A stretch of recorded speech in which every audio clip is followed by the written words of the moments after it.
Studio One just came out with a brand new update, and that is Studio One 6.1, and there's some really cool features inside of here that I am sure you're going to enjoy. Feature number one is the lyric track. Now, to get to the lyric track, you can come up to the left-hand corner here and press on the little hamburger icon, and you can click on lyrics. Now, we have had a lyric track in the past, but there's some just general overall well-being updates to the lyric track. And one of the things I like is you can double-click in here, and you can write like, how cool is this update? And then press enter. And then you can add another one in here and say, it is pretty cool, I think so. And then now you have your lyric track. And then you can just press on the little L here to open up the lyrics or the lyrics display. And it'll actually show you what lyrics you're on, and you can click on it and it'll bring you to that part of the song specifically. This is going to be helpful for two reasons. Number one, I would like to put this probably on another monitor where the artist could see it and they could sing along with it. And then it's going to be super helpful for when they say, hey, you know that part when I say pretty cool, I think so, right here, I can just click on it and go right to that part. So they say, hey, in the second verse when I say pretty cool, I would like this and this done. It's just a really nice feature to have so you can get exactly to where you're looking for in the song. It just makes the workflow that much smoother. Another one of my favorite features is the ability to actually add sync points in your audio files, and I'll show you exactly how this works. So if you've ever had to reverse audio before, this is where I feel like it's going to be the most helpful. So here I have some guitar reverse chords that sound like this. Just kind of swells into the next section. Now, the problem is, this right here is the spot I want to sync it at. And I'd have to either sit here and adjust the file constantly, and every time I try to copy it over, there's always that overhang, but I don't want to cut that overhang off because I kind of like a little bit of that trail going into the next part of the section. This used to be done manually, and it was a pain in the butt. So what you can do is you can right-click on the audio and click up here on Sync Point. And what this does is it creates this little yellow tab here that you can click and drag anywhere along the line here. So I want to click and drag it right here since I already aligned the audio once, and I could do the same thing for the next section here. So sync point, click and drag the audio over to here.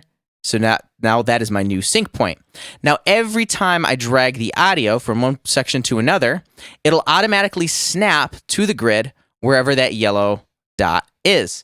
It is so stinking helpful and has saved me a ton of time already. Speaking of saving me a ton of time already, what if I wanted to take this little lead guitar part here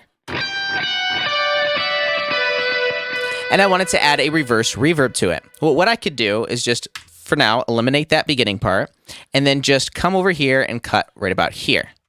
And so now what this does is it allows me to have one piece of audio that I can now add a reverse reverb to. And now this is a macro. So when you select a macro, it'll do all of the normal things a macro does, which is copy it down, create some reverb, bounce it, flip it, add some reverb to it, and make that reverse reverb effect. So I'm just going to duplicate this down over here, and I'm going to select the reverse reverb. It created a reverse reverb for me. Now, of course, now I can go back here and click the sync point, and I can create the sync point right where right about there. And the sync point will actually attack to the transients itself, which is nice. But now let's say I didn't like the way it sounded. What if I was like, you know what? I just don't like the way this sounds. Well, it used to be Control Z or Command Z to undo. You would have to undo every single task that single macro did. But not with the new update. It is just one button and it goes back to its original state.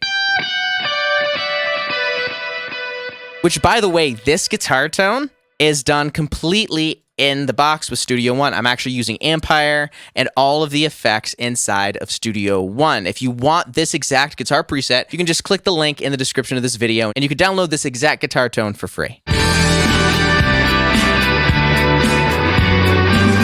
Now, one other thing that I just can't ignore is the fact that you can have custom colors now.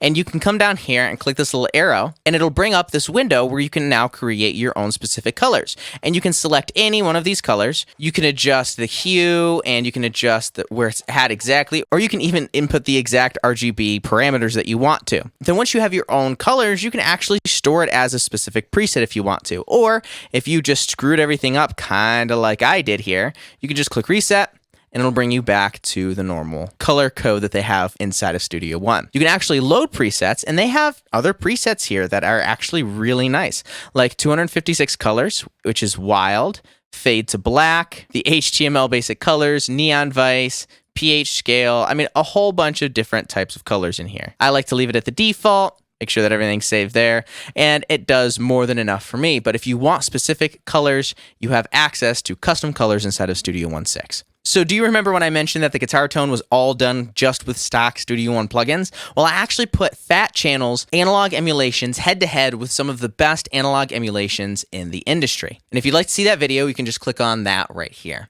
And I will see you over there. Now, as always, go create.